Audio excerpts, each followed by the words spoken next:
It's time for the July 2023 Sheetload of Cards sketch from Call Me Crafty Owl. This month I made some Christmas cards, so let's see what I made.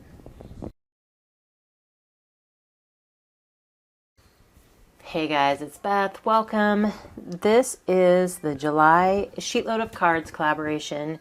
The Sheetload is put out by Call Me Crafty Owl each month. It's a card sketch with a supply and cut list, and it is a collaboration team, so please check the hashtag in the title and the description box to see the other collaborators. If for some reason the hashtag isn't working, you can click on, like, it shows the hashtag at the top and it shows an option for like show hashtag only.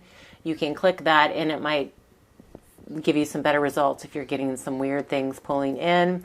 Also, there's a playlist that will be linked in the description box below. You can check that as well if the hashtag just isn't working for you.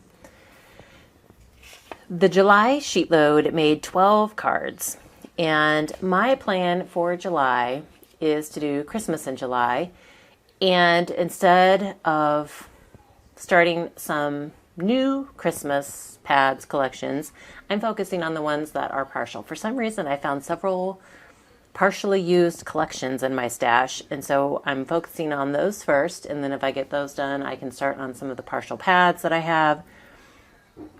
But just trying to clear out my Christmas stash, because for some reason I have a vast Christmas stash of pads and collections.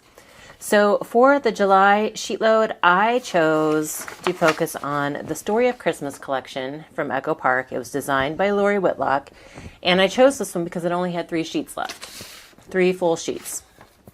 And the Sheetload this month actually called for 2 12x12 sheets. So I did mine a little bit differently because I wanted to go ahead and use up all 3 of those sheets. And I will show you the cards here in just a minute. But again, the Sheetload, she gives you the sketch, which is the size of an A2 card if you print it out at 100%. And then she gives you a supply list, cut list. It's an amazing way to make a batch of cards. This month makes 12 cards. Her information for the Sheetload will be in the description box below as well. You can click that link, find out how to get this month's Sheetload. You do have to be a subscriber to get the Sheetload for free.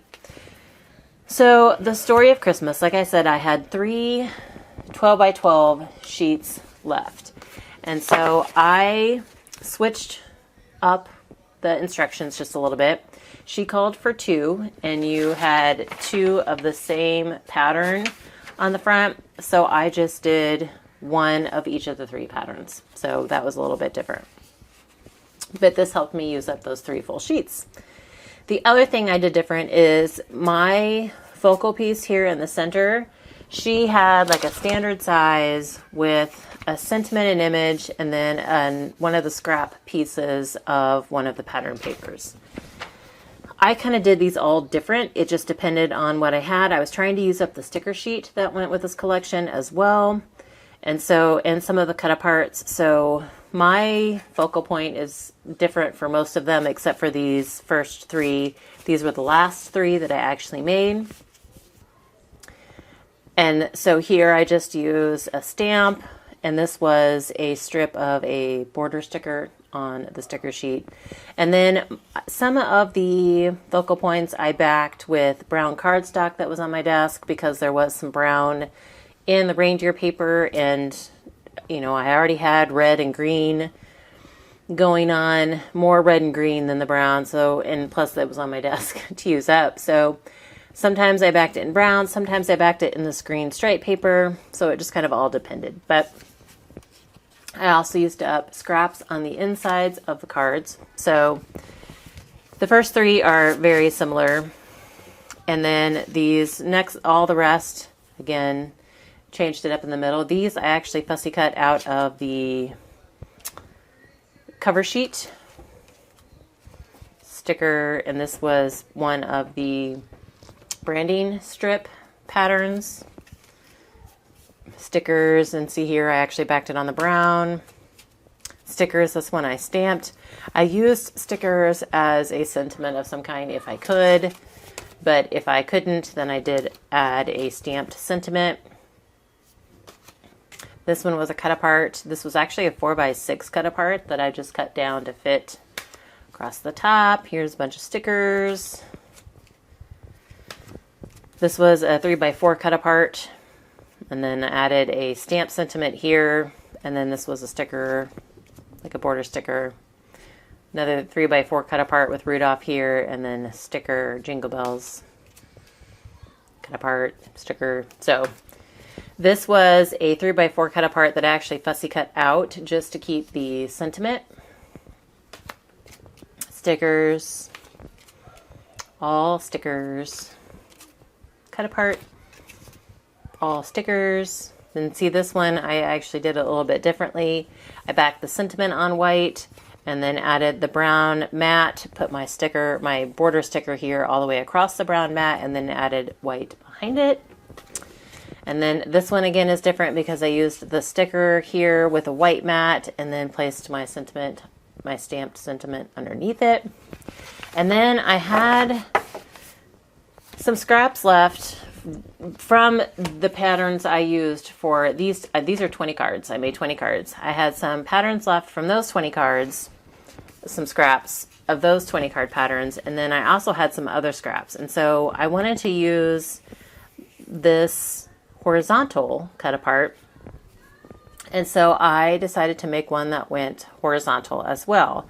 So I had this reindeer print. The scrap I had actually went horizontal, so that worked out well. And then I just brought in some other scraps, which didn't matter. They weren't really oriented in any certain way, and then just added the cut apart on this one. And then this one, again, I used a cut apart, but it was a 4x6 cut apart, and it had kind of like this fancy label shape with brown wood grain all around it. So I just fussy cut it out so that there was a small brown border around it. And then I was trying to use up some of these little stickers and then just added a sentiment there on the front. So I made 22 cards for the sheet load this month in 2 different ways. Some horizontal, so you can see that, and then all of these that were vertical, which is the way Alicia had intended. And I did make some changes, but I still love the sketch. This is a great one for scraps. I always like to find sketches that are great for using scraps because we all have scraps. I have a ton that I still need to use. And it's also a great way to use up full sheets because you do use up most of the 2 sheets of pattern paper that you would have with her sketch, because whatever you don't use on the front of the card, you could use on the inside of the card. So it all works out. So this is my 22 cards. Please be sure to check out the rest of the collaboration team as well as Alicia's video if you haven't already. Again, check out the hashtag that's in the title and the description box. Alicia's link for how to download this month's sheet load is also in the description box. But I hope you guys enjoyed, got some inspiration. Thanks for your time, and hope you all have a very crafty day.